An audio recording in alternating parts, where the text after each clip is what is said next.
I like these talks. We got so much going on. It just gives you a break to do a little thinking and have some good conversation. So you were right before we were chatting about you were talking about the social media landscape and how it's really kind of like quicksand these days. It's shifting all over the place, huh?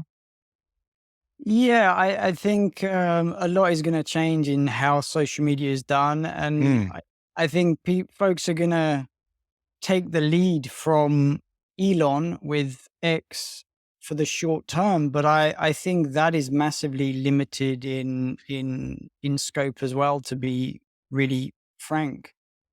It's centralized. They've got a sidebar. You can't change what's on the sidebar. There's no real customization, and you can't adjust what the algorithm belongs to them. It doesn't belong to you, the mm. user.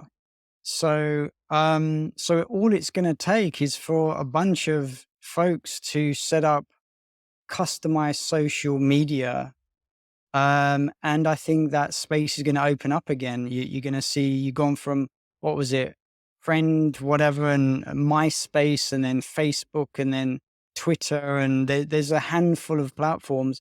I think we're actually going to see a bit of a proliferation in in the ways that people do social media. Yeah, there's Reddit and so on and so forth. I think that space is going to open up in large part because of AI, but also because of Web3 and the ability to customize. We spoke about that. Was that just yesterday? The ability to Yep.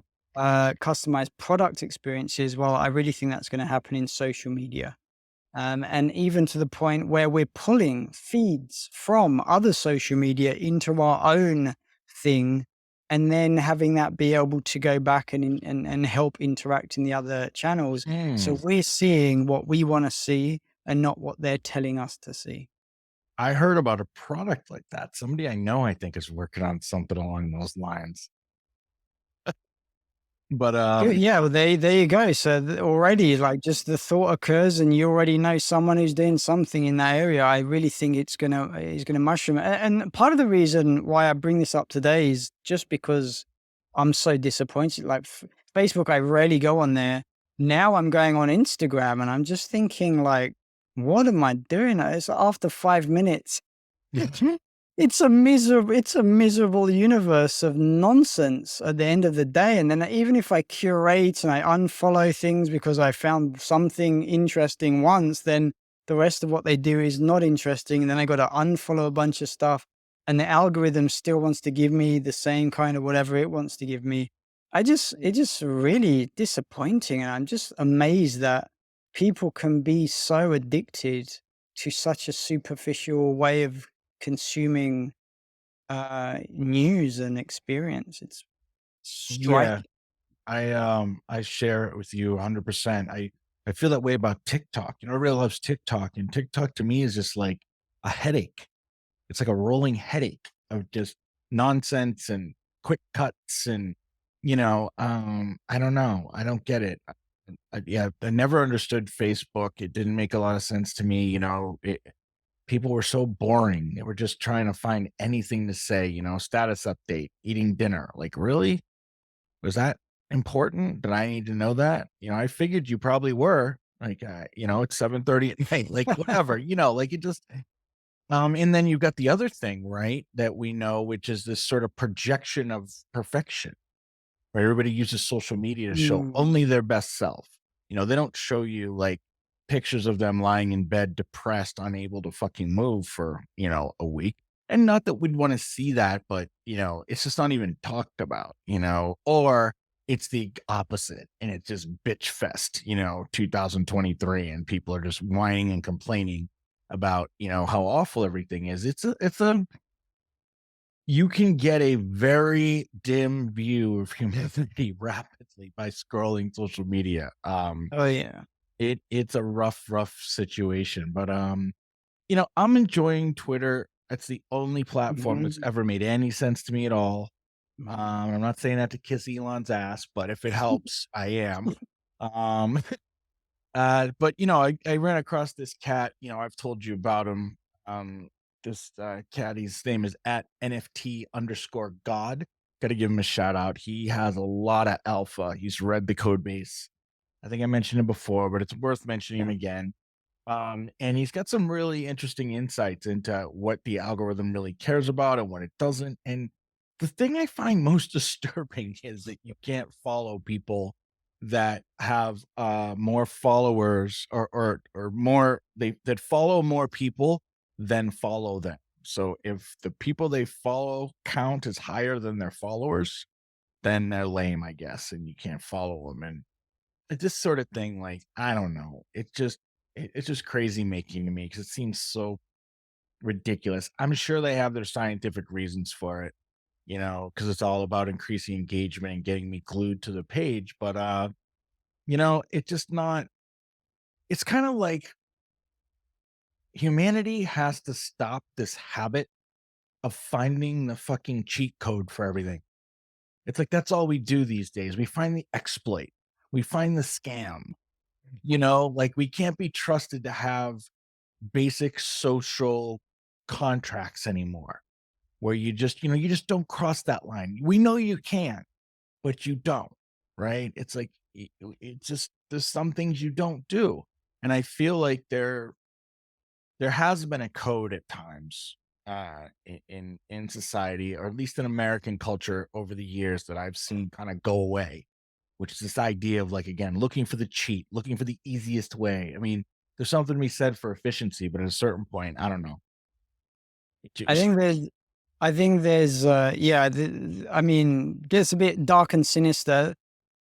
Um, there's a animal meme I saw just very recently, and it showed that the person is kind of making fun of the animal and saying like, "Look, all you do is like live in a forest or something," and the animal retorts, "Well, you're the only you have to pay to live on Earth." Right. right. So it's like this idea that we, like you mentioned, find the exploit. I think it's because humanity has been so exploited Mhm. by something, by some corruption. And so that corruption is like a knock on effect. And we end up having to look for the exploit. Otherwise, because life is like so much stuff doesn't make sense. We have to pay to live. Yep. Why do we have to pay? And you break down, I show my political colors again, I guess, but you break down where taxes go. Right. And you pay like something like whatever 40-50% in taxes, and then everything that you buy you pay Again. some sales tax, Yep. and then you have to pay inheritance tax, Yeah. and then and then the companies that you're buying stuff of, they had to pay corporate tax in order to Yep. manufacture and produce the products that you're buying, that you're paying tax on the money that you've already been taxed when you went to work. And then whatever left you got left over, they're going to tax you as an inheritance tax and whatever else down the road as well. So it's at the same time that they're printing new money, which dilutes the value of our money. So we are exploited. Yeah. Whatever political aisle you are on, I don't really care. You've got to be able to recognize in this decade that we are fundamentally exploited. I didn't mean to go on this kind of a rant, No, but it's it good. I want means you to go again. You were fundamentally fucking exploited. Thank you. Keep going. that Sorry, but someone has to say this shit. It's And ridiculous. it means that we psychologically, we end up looking for the exploit because our options are narrowed, limited, where it's like it's confusing psychologically.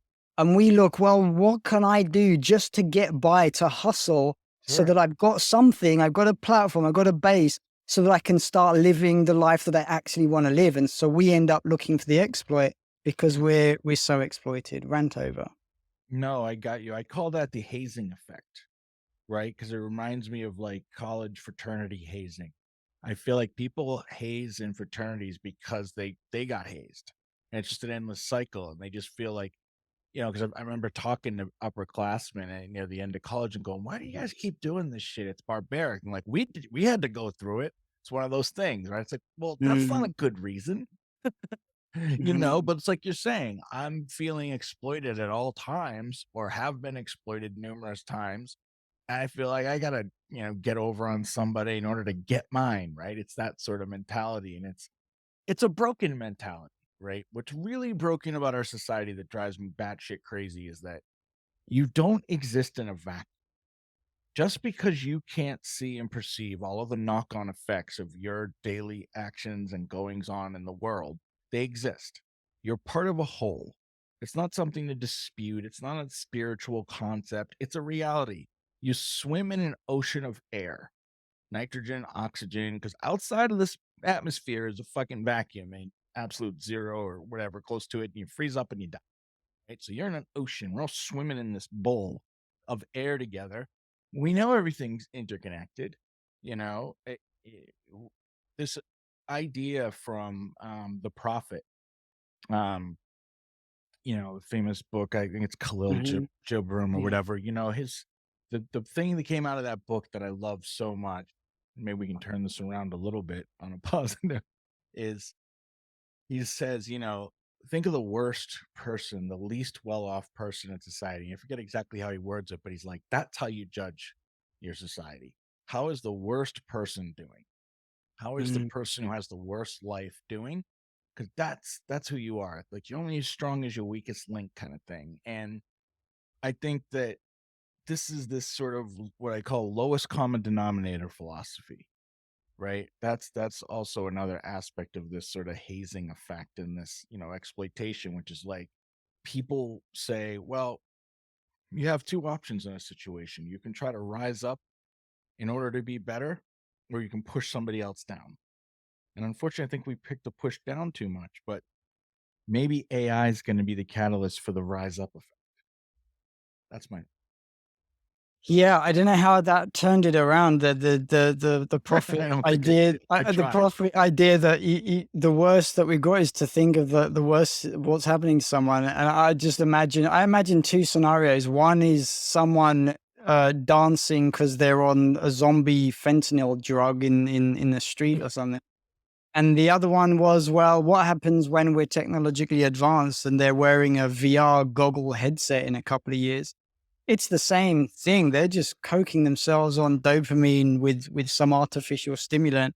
Yeah, we've got to figure this stuff out. And AI, I do. So I'll segue into something that I do think was amazing that came out of the event. Someone shared a video about a presentation of a guy who's doing research with AI assisted to determine the language structures of animals. Mm, And what they're doing is they're recording the vocals of different animals, and then they're using AI to separate the voices and then to analyze when they occur and what the responses are.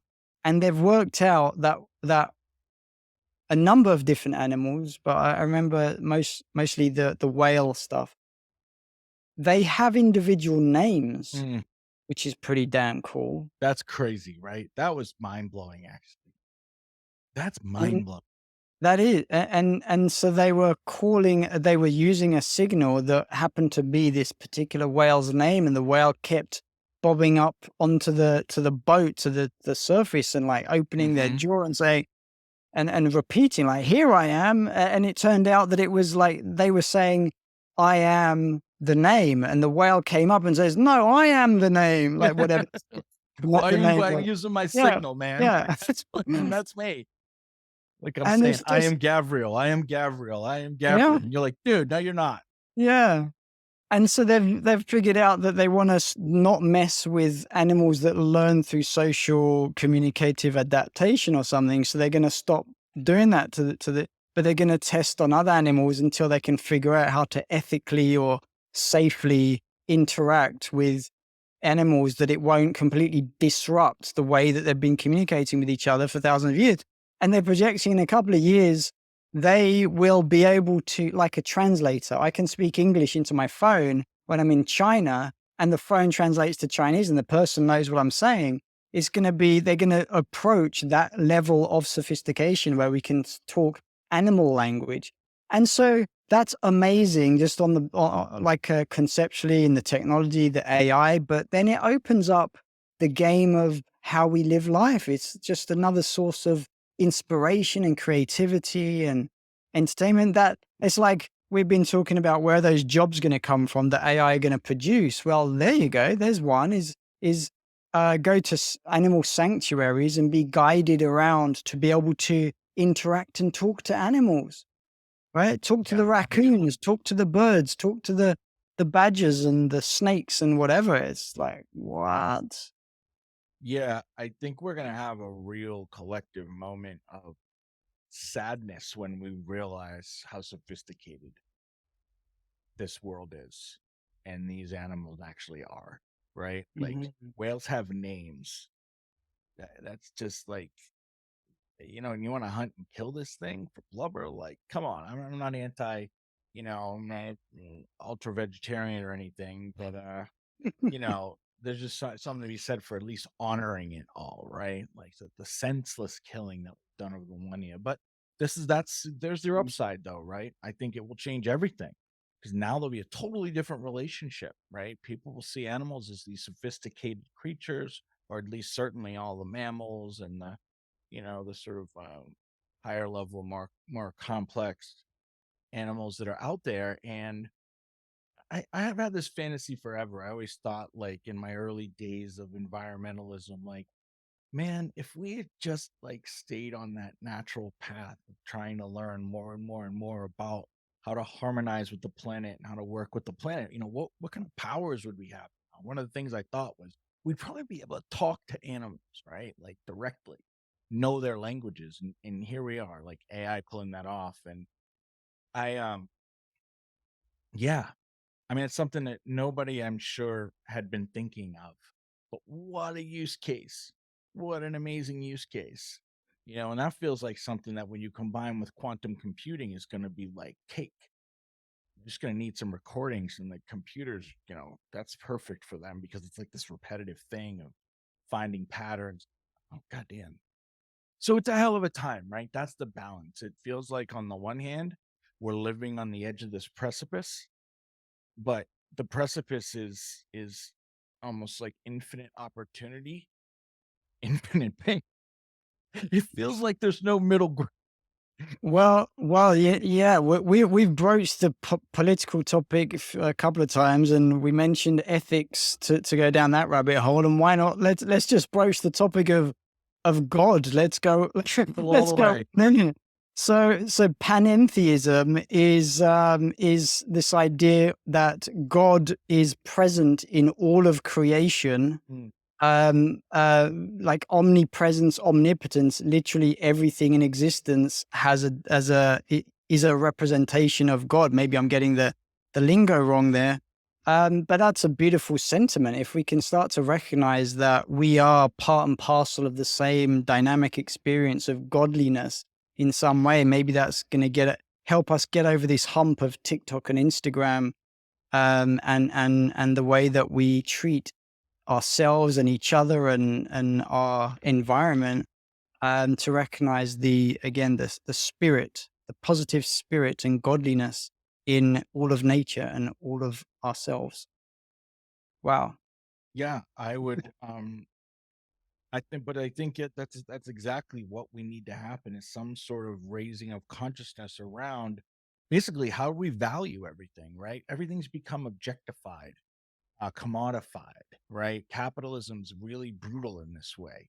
It's got this almost sociopathic, psychopathic view of the world that just says everything has a price, right? Everything has a dollar amount, everything has a market, and the market will determine the market's the truth, and the market's God in capitalism, right? It's just this equation of supply and demand and so on and so forth. And it really it's a very limited view of value, right? It's one edge, it's monetary value. It doesn't take into consideration all the other types of value that exist in the world that we all know exist, but because of capitalism, we kind of just ignore them or slough them off. Well, the problem with that is then it's very easy to see the other, seven plus, I guess almost 8 billion people that you mostly don't know as numbers.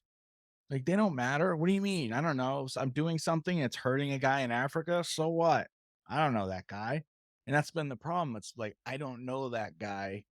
I'm not connected to this person because I mean, well, that's just a belief, you know. And you could say that what you're saying is a belief, true, but it's a far more useful belief. I mean, I think we can agree that a world in which everybody values each other at least a decent baseline level, right? Like you're saying, seeing that, okay, this person's a part of me, or this person's at least as valuable as I am. We both have this baseline value. I always said, like, the only thing you should need on your resume is born, right? That should be enough to qualify for a good Mhm. life, to be able to live and manifest who you are, right? Have a chance. Like you're saying, I don't understand. People have to uh, people have to fucking pay to live. Like, that's pathetic. It's just so weird and small. Yeah, to circle back, it comes back to the exploit and exploited Mhm. again, because we are exploited and we think we have to exploit, and therefore we're not living really true to our benevolent, authentic nature to live and let live and be in harmony, etc., etc. So, I think we're in a paradigm shift decade. I think the game is changing. It's going to change. Nothing we can do about it. We're either going to get smothered and drowned in it, or we're going to learn to rise to the occasion individually through the groups and the podcasts that we listen to, like the exit strategy, as we're exploring these kind of ideas and figuring it out. And it's a big. I really think it's a big decade, and every generation might who have any sense of news, they probably I don't know, do they think that this is a big decade? It's like every crisis thinks every every generation thinks their generation is going through the ultimate paradigm shift. I'm not sure. I don't know. Maybe when you're younger, I mean, certainly feel that way, like in your teens. But no, I mean, I didn't feel this way about the 2010s. I knew we were on the verge of things, but it didn't feel like, whoa, we're really coming up against the edge of something, right? It wasn't the same. Everything radicalized and polarized in the mid to late 2010s, right? It was like Trump in America, many other elections around the world. It wasn't just us, it was France and Italy, I think, and, whatever. Spain, I think, now has a pretty, conservative right wing a leader or whatever. It's happening everywhere. There's these times, I've seen somebody talk about this. God, I can't remember exactly, but that there are these cycles that happen in, like, patterns. And of course, people can make patterns out of anything. But Ray Dalio, right, a pretty famous guy who has said Hmm. that he studied history back as far as he can to look for these cycles, and they're these kind of 500-year things. And here we are at the beginning of a 500-year cycle. Now, I don't know why he's just calling 0 AD the start. I'm not sure that's the start, but I guess that's the scale he used. So here we are. But I do think this is the cycle to end all cycles, though, right? Like, this is the one that we get through and we really level up, like you're saying, or we possibly take a pretty long step back and we're living like savages for a couple 100 years until we get another chance. But the upside here, we have more opportunity than we've ever had in human history. And like you're saying, it's just a matter of navigating. Don't feel so bad about yourself right now if you're not killing it, if you're not really Hmm. accelerating forward. This is, I think, very much one of those times it's about surviving, Hmm. right? Both, like, as individuals and collectively. It's like we have to survive a wave that's coming right now of this technology that's more powerful than anything we've ever played with, including the nuclear bomb. And it's just about kind of getting through long enough to see this thing settle in and kind of figure out what the new game is, because it's a new game, right? And there's a new game starting in the infinite game, a new round or something. And it's just it's not something that's going to be easy for you to predict. I don't even know if I'd recommend trying. I think that could only probably get you in trouble. I think it's a time to observe and listen and just keep your ears open, get as educated as possible, get as tuned in as possible, And I think we're reaching this. What is it? I don't know if this is really connected to the Kardashev scale. I get this wrong a lot, but right, the Kardashev scale is about how much energy a civilization can Yeah. control. But Yeah. there's also this thing about a civilization gets to a point where everybody has the equivalent of a nuclear bomb that they can Yeah. Yeah. test and they don't. It's like Yeah. that's where we need to get with I feel.